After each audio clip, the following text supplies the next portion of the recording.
നമ്മൾ ഓസ്ട്രേലിയയിലെ കൊക്കറ്റു എന്ന് പറഞ്ഞൊരു സംഭവമാണിത്.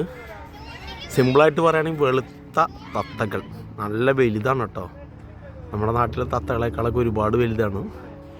സാധാരണ ഇതൊക്കെ നമ്മുടെ നാട്ടിൽ പൊതുവെ ഈ സർക്കസുകാരും മറ്റു ആൾക്കാരുകളൊക്കെ കൊണ്ടുവന്ന് നമ്മൾ കണ്ടിട്ടുണ്ടാകും ഓരോന്നിനൊക്കെ. അങ്ങനെയുള്ള ഒരുപാട് എണ്ണം ഇവിടെ ഇങ്ങനെ ഇരിക്കുന്നുണ്ട് കേട്ടോ. അപ്പം ഞങ്ങൾ ഈ പാർക്കിൽ വന്നപ്പോൾ കണ്ടതാണ്. അപ്പോൾ അതുമായിട്ട് ഞങ്ങൾ ഉണ്ട്. ഇവിടെ ഒരു ചെറിയ പാർക്കുണ്ട്. അപ്പോൾ ഇവിടെ മലയാളികൾ ചെറിയ ഒരു സെലിബ്രേഷൻ അവിടെ നടത്തി.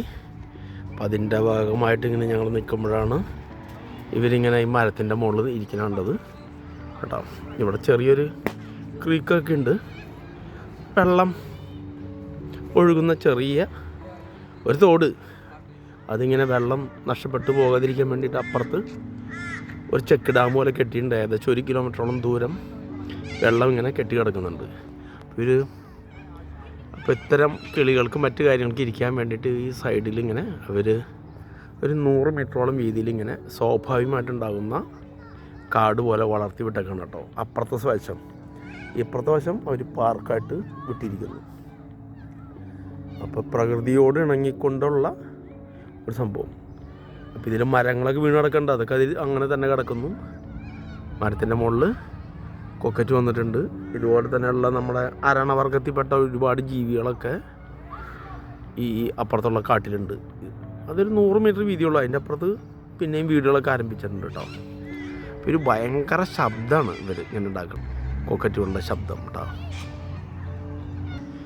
ഇവർ പറക്കണ സമയത്ത് ഭയങ്കരമായ ശബ്ദം ഉണ്ടാക്കുക. അത് ഇവിടെ കൊക്കറ്റുകൾ. ഇത് കഴിഞ്ഞ് ഈ ക്രീക്കിൻ്റെ കുറച്ചങ്ങോട്ട് ഒരു 100-200 മീറ്റർ പോയി കഴിഞ്ഞ് കഴിഞ്ഞാൽ വാവലുകളാണ് തൂങ്ങി കിടക്കണത്. ആയിരക്കണക്കിന് വവ്വാലുകളാണ് ഇതുപോലുള്ള മരങ്ങളിൽ നിന്ന് തൂങ്ങി കിടക്കുന്നത്. ഒരു മരം എന്നല്ല, ഒരുപാട് മരങ്ങളുണ്ട്. ആ മരങ്ങളിലൊക്കെ ഇങ്ങനെ നിറച്ച് വവ്വാലാണ്. ഇരുട്ടായി കഴിഞ്ഞ് ഇവരെല്ലാം കൂടി ഒരു സ്ഥലത്തു നിന്ന് മറ്റൊരു സ്ഥലത്തേക്ക് തീറ്റ തേടി പറക്കുന്നത് കാണാൻ പറ്റും കേട്ടോ.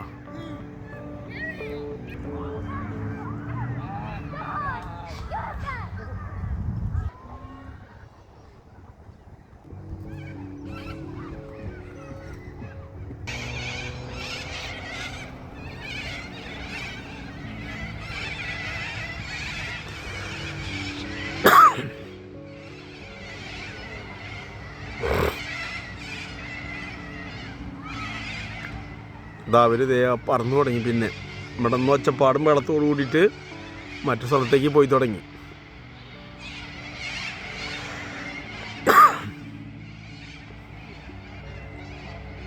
അപ്പോൾ അങ്ങനെ അവർ ഒരു സ്ഥലത്ത് നിന്ന് മറ്റു സ്ഥലത്തേക്ക് പോയി. പിന്നെ വേറെ ടീം ഇങ്ങോട്ട് വന്നുകൊണ്ടിരിക്കുന്നുണ്ട്. അതങ്ങനെ നടക്കട്ടെ. ഓക്കെ, എന്നാൽ താങ്ക് യു.